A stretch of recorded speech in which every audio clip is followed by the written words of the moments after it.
Mao Zedong Thought, simplified Chinese, traditional Chinese, pinyin, Mao Zedong Sīxiǎng, or Maoism, is a political theory derived from the teachings of the Chinese political leader Mao Zedong, 1893–1976.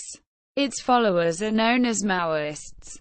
Developed from the 1950s until the Deng Xiaoping reforms in the 1970s, it was widely applied as the guiding political and military ideology of the Communist Party of China, CPC, and as theory guiding revolutionary movements around the world. The essential difference between Maoism and other forms of Marxism is that Mao claimed that peasants should be the essential revolutionary class in China, because, contrary to their industrial working comrades, they were more suited to establishing a successful revolution and socialist society in China. Origins: the modern Chinese intellectual tradition. The modern Chinese intellectual tradition of the turn of the 20th century is defined by two central concepts: iconoclasm and nationalism. Iconoclastic revolution, anti-Confucianism equals, by the turn of the 20th century, a proportionately small yet socially significant cross-section of China's traditional elite, i.e., landlords and bureaucrats, found themselves increasingly skeptical of the efficacy and even the moral validity of Confucianism. These skeptical iconoclasts formed a new segment of Chinese society, a modern intelligentsia, whose arrival, or as historian of China Maurice Meisner would label it, their defection, heralded the beginning of the destruction of the gentry as a social class in China. The fall of the last Chinese imperial dynasty in 1911 marked the final failure of the Confucian moral order, and did much to make Confucianism synonymous with political and social conservatism in the minds of Chinese intellectuals. It was this association of conservatism and Confucianism which lent the iconoclastic nature of Chinese intellectual thought during the first decades of the 20th century. Chinese iconoclasm was expressed most clearly and vociferously by Chen Duxiu during the New Culture movement, which occurred between 1915 and 1919, proposing the total destruction of the traditions and values of the past. The New Culture movement was spearheaded by the New Youth, a periodical which was published by Chen Duxiu and which was profoundly influential on a young Mao Zedong, whose first published work appeared on the magazine's pages. Nationalism and the appeal of Marxism along with iconoclasm. Radical anti-imperialism dominated the Chinese intellectual tradition and slowly evolved into a fierce nationalist fervor which influenced Mao's philosophy immensely and was crucial in adapting Marxism to the Chinese model. Vital to understanding Chinese nationalist sentiments of the time is the Treaty of Versailles, which was signed in 1919.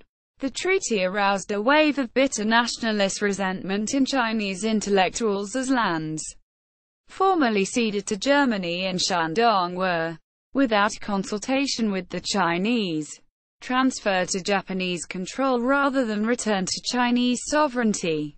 The negative reaction culminated in the May 4 incident, which occurred on that day in 1919.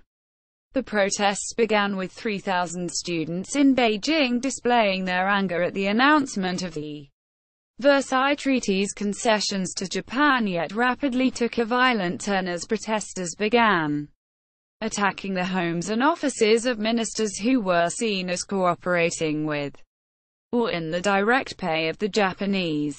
The May 4 incident and movement which followed catalyzed the political awakening of a society which had long seemed inert and dormant. Yet another international event would have a large impact on not only Mao but also the Chinese intelligentsia, the Bolshevik Revolution of 1917.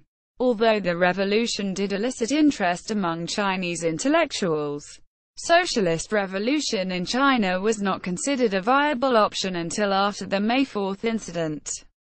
Afterwards, to become a Marxist was one way for a Chinese intellectual to reject both the traditions of the Chinese past and Western domination of the Chinese present. The Yunnan period. During the period immediately following the Long March, Mao and the Communist Party of China were headquartered in Yunnan, which is a prefecture-level city in the Shaanxi province. During this period, Mao clearly established himself as a Marxist theoretician and produced the bulk of the works which would later be canonized into the thought of Mao Zedong. The rudimentary philosophical base of Chinese communist ideology is laid down in Mao's numerous dialectical treatises and was conveyed to newly recruited party members. This period truly established ideological independence from Moscow for Mao and the CPC. Although the Yunnan period did answer some of the questions, both ideological and theoretical, which were raised by the Chinese Communist Revolution, it left many of the crucial questions unresolved, including how the Communist Party of China was supposed to launch a socialist revolution while completely separated from the urban sphere. Mao's intellectual Marxist development. Mao's intellectual Marxist development can be divided into 5 major periods. 1. The initial Marxist period from 1920 to 1926. 2. The formative Maoist period from 1927 to 1935. 3. The mature Maoism period from 1935 to 1940. 4. The Civil War period from 1940 to 1949. And 5. The post-1949 period. Following the revolutionary victory, the initial Marxist period from 1920 to 1926. Marxist thinking employs imminent socio-economic explanations. Mao's reasons were declarations of his enthusiasm. Mao did not believe education alone would bring about the transition from capitalism to communism, because of 3 main reasons. 1. Psychologically, the capitalists would not repent and turn towards communism on their own. 2. The rulers must be overthrown by the people. 3. The proletarians are discontented, and a demand for communism has arisen and had already become a fact. These reasons do not provide socio-economic explanations, which usually form the core of Marxist ideology. The formative Maoist period from 1927 to 1935. In this period, Mao avoided all theoretical implications in his literature and employed a minimum of Marxist category thought. His writings in this period failed to elaborate what he meant by the Marxist method of political and class analysis. Prior to this period, Mao was concerned with the dichotomy between knowledge and action. Now, he was more concerned with the dichotomy between revolutionary ideology and counter-revolutionary objective conditions. There was more correlation drawn between China and the Soviet model. The mature Maoist period from 1935 to 1940. Intellectually, this was Mao's most fruitful time. The shift of orientation was apparent in his pamphlet, Strategic Problems of China's Revolutionary War, December 1936. This pamphlet tried to provide a theoretical veneer for his concern with revolutionary practice. Mao started to separate from the Soviet model since it was not automatically applicable to China. China's unique set of historical circumstances demanded a correspondingly unique application of Marxist theory, an application that would have to diverge from the Soviet approach. The Civil War period from 1940 to 1949. Unlike the mature period, this period was intellectually barren. Mao focused more on revolutionary practice and paid less attention to Marxist theory. He continued to emphasize theory as practice-oriented knowledge. The biggest topic of theory he delved into was in connection with the Cheng Feng movement of 1942. It was here that Mao summarized the correlation between Marxist theory and Chinese practice. The target is the Chinese Revolution. The arrow is Marxism-Leninism. We Chinese communists seek this arrow for no other purpose than to hit the target of the Chinese Revolution and the revolution of the East. The only new emphasis was Mao's concern with two types of subjectivist deviation. 1. Dogmatism, the excessive reliance upon abstract theory. 2. Empiricism, excessive dependence on experience. The post-1949 period. Following the revolutionary victory, the victory of 1949 was to Mao a confirmation of theory and practice. Optimism is the keynote to Mao's intellectual orientation in the post-1949 period. Mao assertively revised theory to relate it to the new practice of socialist construction. These revisions are apparent in the 1951 version of On Contradiction. In the 1930s, when Mao talked about contradiction, he meant the contradiction between subjective thought and objective reality. In Dialectal Materialism of 1940, he saw idealism and materialism as two possible correlations between subjective thought and objective reality. In the 1940s he introduced no new elements into his understanding of the subject-object contradiction. Now, in the 1951 version of On Contradiction, he saw contradiction as a universal principle underlying all processes of development. Yet with each contradiction possessed of its own particularity. Quote, components. New democracy. The theory of the new democracy was known to the Chinese revolutionaries from the late 1940s. This thesis held that for the majority of the people of the planet, the long road to socialism could only be opened by a national, popular, democratic, anti-feudal and anti-imperialist revolution, run by the communists. Single quote, People's War, holding that political power grows out of the barrel of a gun. Maoist thought emphasizes the revolutionary struggle of the vast majority of people against the exploiting classes and their state structures, which Mao termed a people's war, mobilizing large parts of rural populations to revolt against established institutions by engaging in guerrilla warfare. Maoist thought focuses on surrounding the cities from the countryside. Maoism views the industrial-rural divide as a major division exploited by capitalism, identifying capitalism as involving industrial-urban developed first-world societies ruling over rural developing third-world societies. Maoism identifies peasant insurgencies, in particular national contexts, were part of a context of world revolution, in which Maoism views the global countryside would overwhelm the global cities. Due to this imperialism by the capitalist urban first world towards the rural third world, Maoism has endorsed national liberation movements in the third world. Mass line. The theory of the mass line holds, contrary to the Leninist vanguard model employed by the Bolsheviks, that party must not be separate from the popular masses, either in policy or in revolutionary struggle. To conduct a successful revolution, the needs and demands of the masses must be the most important issues. Cultural revolution. The theory of the Cultural Revolution states that the proletarian revolution and the dictatorship of the proletariat does not wipe out bourgeois ideology. The class struggle continues, and even intensifies, during socialism. Therefore, a constant struggle against these ideologies and their social roots must be conducted. Cultural revolution is directed also against traditionalism. Contradiction. Mao Zedong drew from the writings of Karl Marx, Friedrich Engels and Vladimir Lenin in elaborating his theory.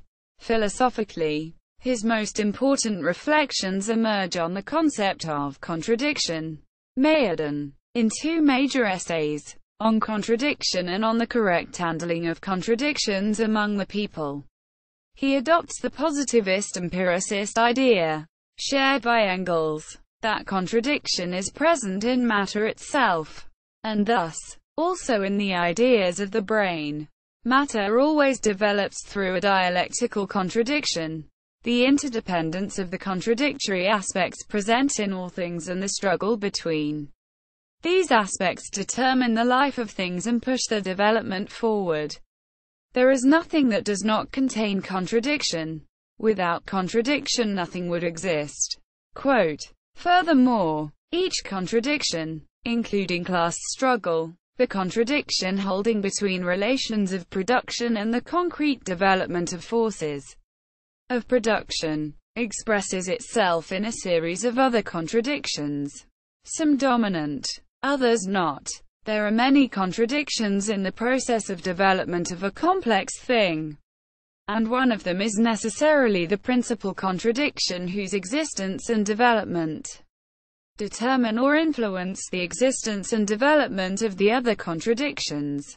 Quote, thus, the principal contradiction should be tackled with priority when trying to make the basic contradiction solidify. Mao elaborates further on this theme in the essay on practice, on the relation between knowledge and practice, between knowing and doing. Here, practice connects contradiction with class struggle in the following way. Inside a mode of production, there are three realms where practice functions: economic production, scientific experimentation, which also takes place in economic production and should not be radically disconnected from the former, and finally, class struggle. These may be considered the proper objects of economy, scientific knowledge, and politics. These three spheres deal with matter in its various forms, socially mediated. As a result, they are the only realms where knowledge may arise, since truth and knowledge only make sense in relation to matter. According to Marxist epistemology, Mao emphasizes, like Marx in trying to confront the bourgeois idealism of his time, that knowledge must be based on empirical evidence. Knowledge results from hypotheses verified in the contrast with a real object. This real object, despite being mediated by the subject's theoretical frame, retains its materiality and will offer resistance to those ideas that do not conform to its truth. Thus, in each of these realms, economic, scientific and political practice, contradictions, principal and secondary, must be identified, explored and put to function to achieve the communist goal.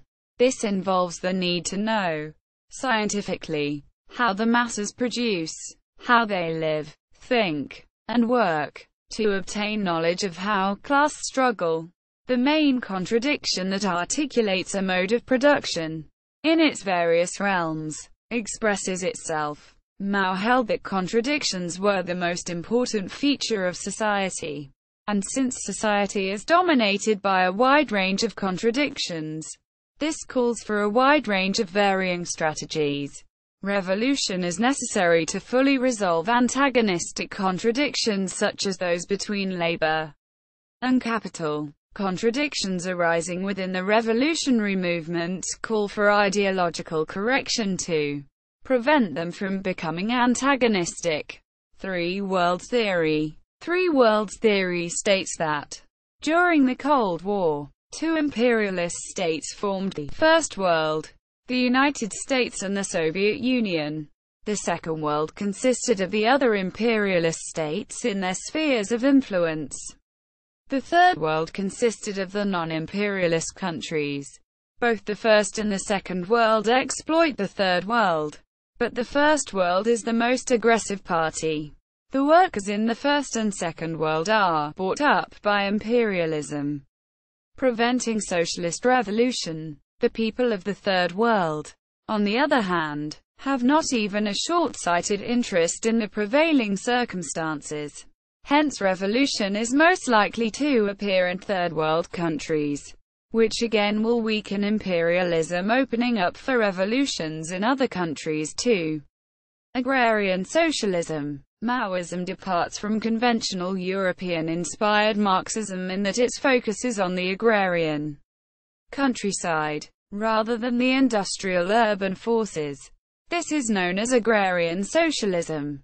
Notably, Maoist parties in Peru, Nepal and the Philippines have adopted equal stresses on urban and rural areas, depending on the country's focus of economic activity. Maoism broke with the state capitalist framework of the Soviet Union under Nikita Khrushchev, dismissing it as revisionist, a pejorative term among communists referring to those who fight for capitalism in the name of socialism and who depart from historical and dialectical materialism.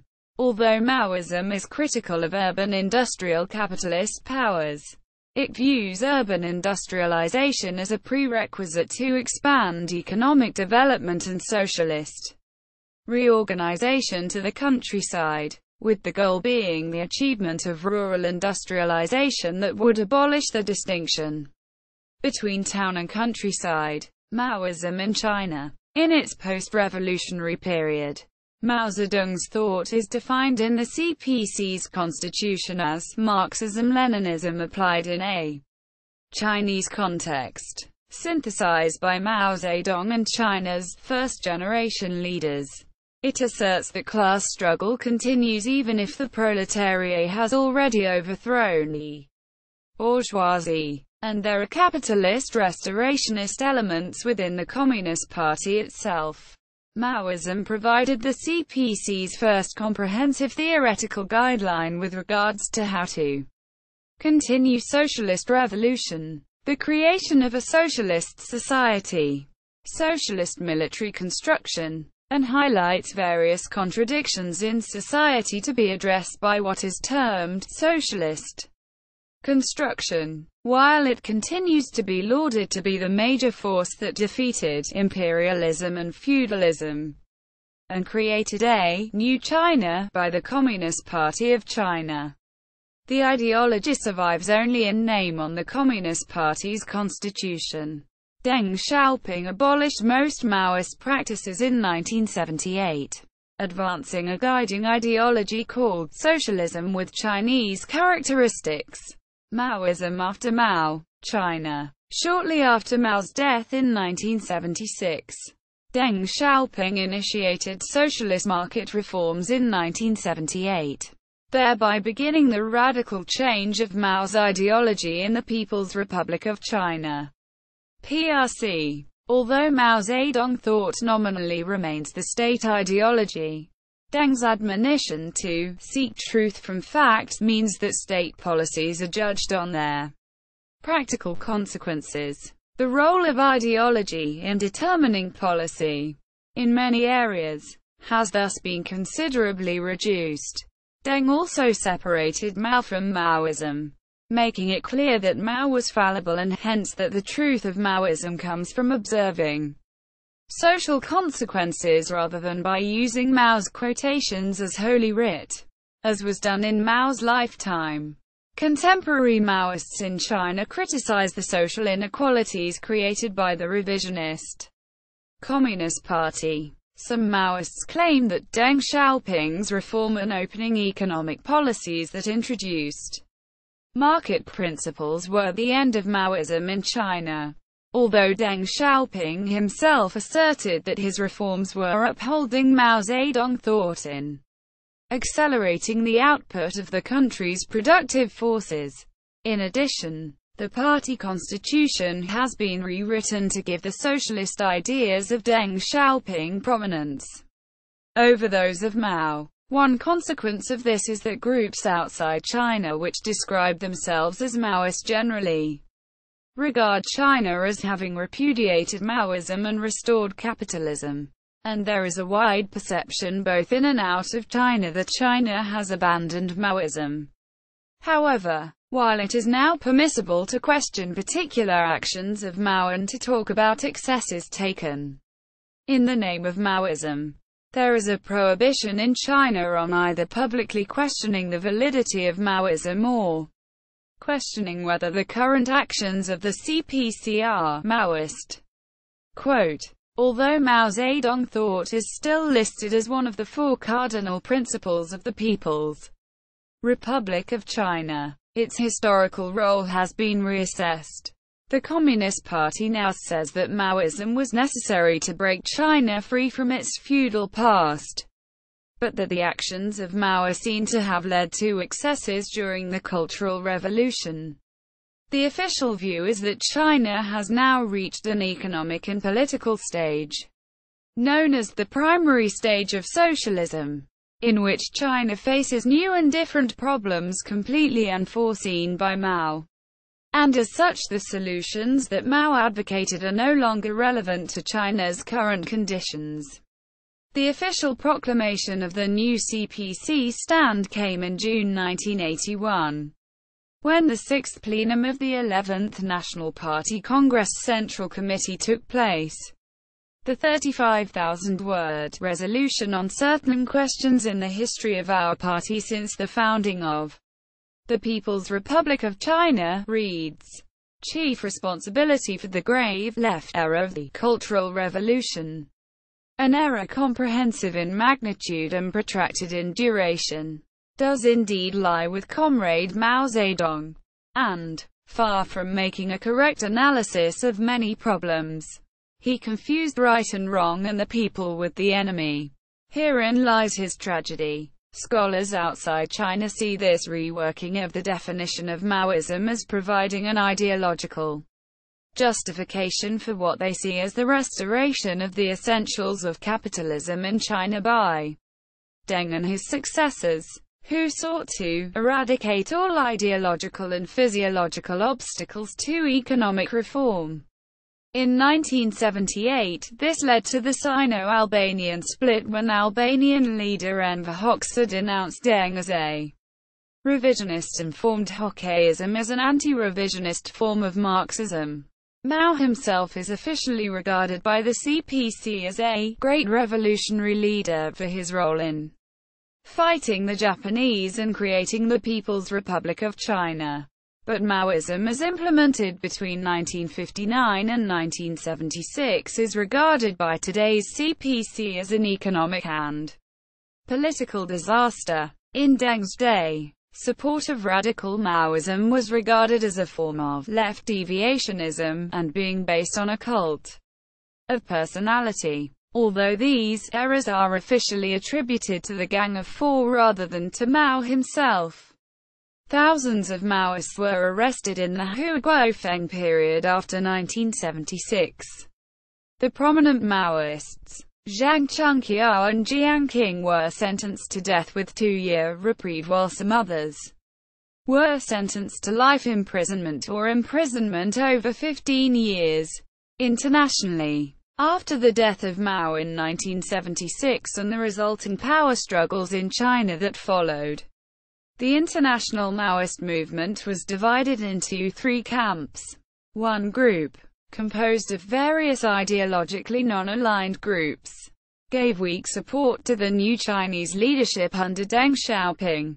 Another camp denounced the new leadership as traitors to the cause of Marxism-Leninism, Mao Zedong Thought. The third camp sided with the Albanians in denouncing the Three Worlds theory of the CPC. See Sino-Albanian split. Che Guevara, though initially praising the Soviet Union prior to, during and shortly after the Cuban Revolution, later came out in support of Maoism, and advocated the adoption of the ideology throughout Latin America. The pro-Albanian camp would start to function as an international group as well, led by Enver Hoxha and the APL, and was also able to amalgamate many of the communist groups in Latin America, including the Communist Party of Brazil and the Marxist-Leninist Communist Party in Ecuador. Later Latin American communists such as Peru's Shining Path also embraced the tenets of Maoism. The new Chinese leadership showed little interest in the various foreign groups supporting Mao's China. Many of the foreign parties that were fraternal parties aligned with the Chinese government before 1975 either disbanded, abandoned the new Chinese government entirely, or even renounced Marxism-Leninism and developed into non-communist, social democratic parties. What is today called the International Maoist Movement evolved out of the second camp, the parties that opposed Deng and claimed to uphold the true legacy of Mao. Maoism's international impact. From 1962 onwards, the challenge to the Soviet hegemony in the world communist movement made by the CPC resulted in various divisions in communist parties around the world. At an early stage, the Albanian Party of Labour sided with the CPC. So did many of the mainstream, non-splinter group, communist parties in Southeast Asia, like the Burmese Communist Party, Communist Party of Thailand, and Communist Party of Indonesia.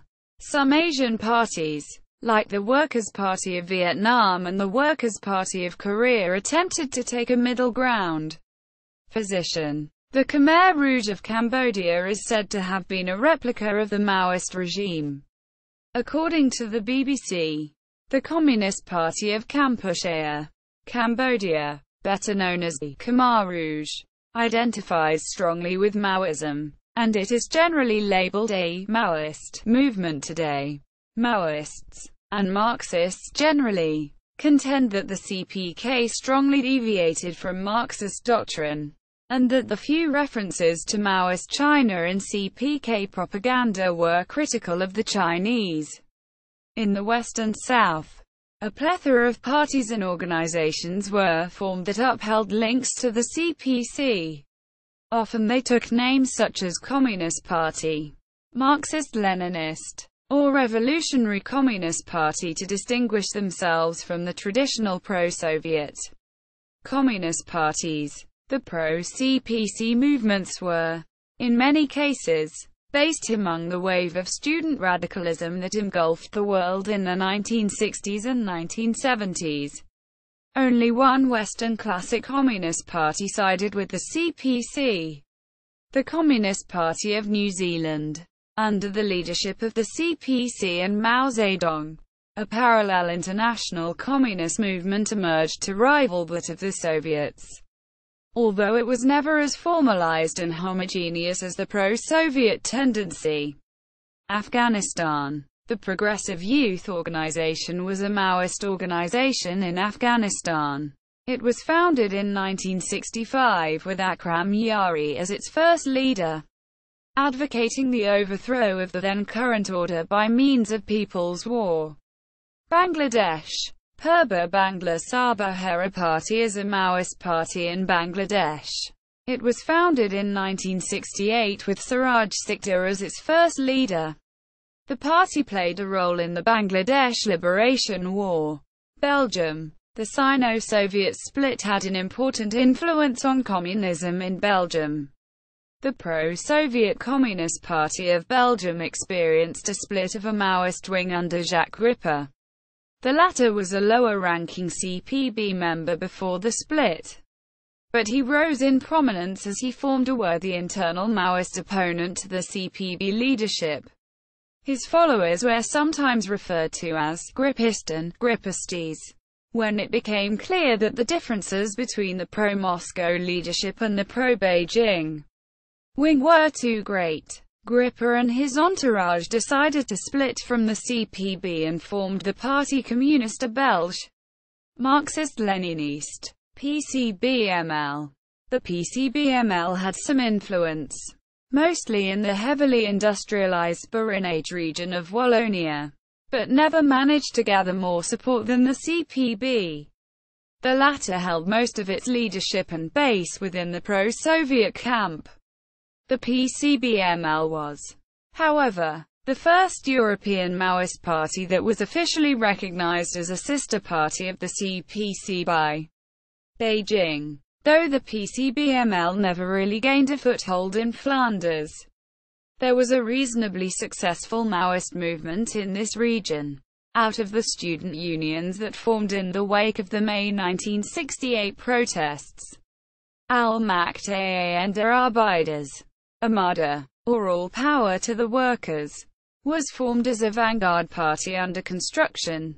This Maoist group originated mostly out of students from the universities of Leuven and Ghent, but did manage to gain some influence among the striking miners during the shutdowns of the Belgian stone coal mines in the late 1960s and early 1970s. This group became the Workers' Party of Belgium, WPB, in 1979 and still exists today, although its power base has shifted somewhat from Flanders towards Wallonia. The WPB stayed loyal to the teachings of Mao for a long time. But after a general congress held in 2008, the party formally broke with its Maoist, Stalinist past. Ecuador. The Communist Party of Ecuador, Red Sun, also known as PCAR, is a small Maoist guerrilla organization in Ecuador. Iran. Union of Iranian Communists, Sabedarin, was an Iran Maoist organization. UIC-S was formed in 1976 after the alliance of a number of Maoist groups carrying out military actions within Iran. In 1982, the UIC-S mobilized forces in forests around Amol and launched an insurgency against the Islamist government. The uprising was eventually a failure and many UIC-S leaders were shot. Palestine. The Democratic Front for the Liberation of Palestine is a Maoist political and military organization. The DFLP's original political orientation was based on the view that Palestinian national goals could be achieved only through revolution of the masses and people's war. Portugal. Maoist movements in Portugal were very active during the 1970s, especially during the Carnation Revolution that led to the fall of the fascist government, the Estado Novo, in 1974. The largest Maoist movement in Portugal was the Portuguese Workers' Communist Party. The party was among the most active resistance movements before the Portuguese Democratic Revolution of 1974, especially among students of Lisbon. After the revolution, the MRPPU achieved fame for its large and highly artistic mural paintings.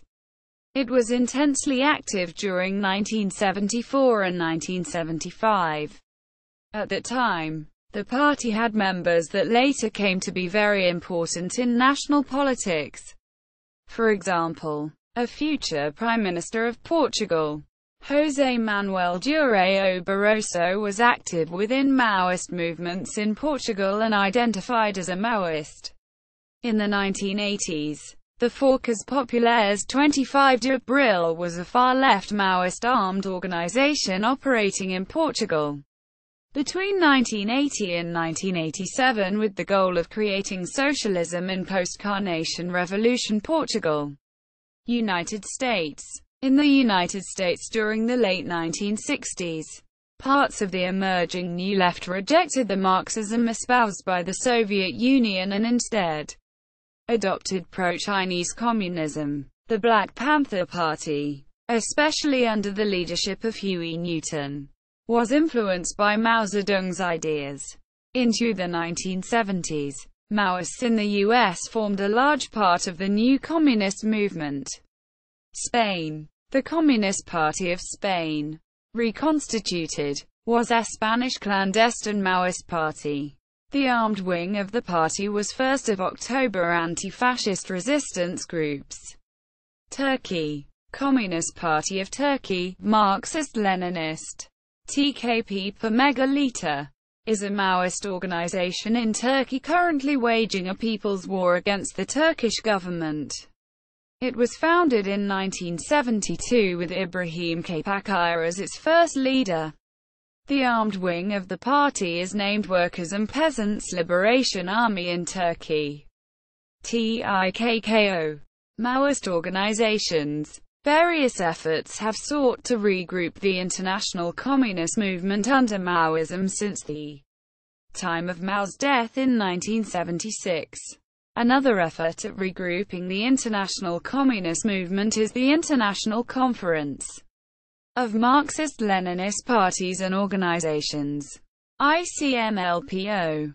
Three notable parties that participate in the ICMLPO are the Marxist-Leninist Party of Germany, MLPD, the Communist Party of the Philippines, CPP, a Marxist-Leninist communist organization, Proletarian Way.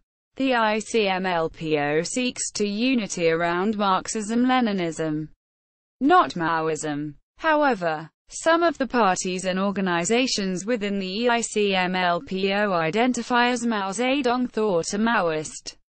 Criticisms and interpretations. Maoism has fallen out of favor within the Communist Party of China, beginning with Deng Xiaoping's reforms in 1978.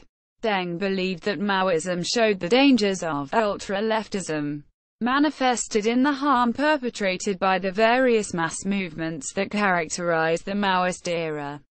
In Chinese communism, the term left can be taken as a euphemism for Maoist policies.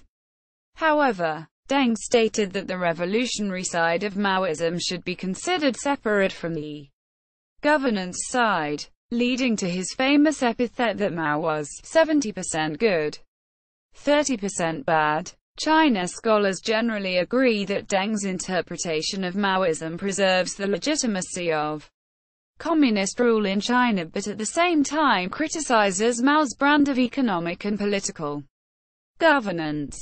Critic Graham Young claims that Maoists see Joseph Stalin as the last true socialist leader of the Soviet Union, but allows that the Maoist assessments of Stalin vary between the extremely positive and the more ambivalent. Some political philosophers, such as Martin Cohen, have seen in Maoism an attempt to combine Confucianism and socialism, what one such called a third way between communism and capitalism. Enver Hoxha critiqued Maoism from a Marxist-Leninist perspective, arguing that new democracy halts class struggle. The theory of the three worlds is counter-revolutionary, and questioned Mao's guerrilla warfare methods. Some say Mao departed from Leninism not only in his near-total lack of interest in the urban working class but also in his concept of the nature and role of the party. For Lenin, the party was sacrosanct because it was the incarnation of the proletarian consciousness, and there was no question about who were the teachers and who were the pupils. For Mao, on the other hand, this question would always be virtually impossible to answer. Some say the implementation of Maoist thought in China was responsible for as many as 70 million deaths during peacetime. With the Cultural Revolution, anti-rightist campaign of 1957–58, and the Great Leap Forward, because of Mao's land reforms during the Great Leap Forward, which resulted in famines. 30 million perished between 1958 and 1961. By the end of 1961, the birth rate was nearly cut in half because of malnutrition. Active campaigns, including party purges and re-education, resulted in imprisonment and/or the execution of those deemed contrary to the implementation of Maoist ideals. The incidents of destruction of cultural heritage, religion, and art remain controversial. Populism. Mao also believed strongly in the concept of a unified people. These notions were what prompted him to investigate the peasant uprisings in Hunan while the rest of China's communists were in the cities and focused on the orthodox Marxist proletariat. Many of the pillars of Maoism, such as the distrust of intellectuals and the abhorrence of occupational specialty, are typical populist ideas.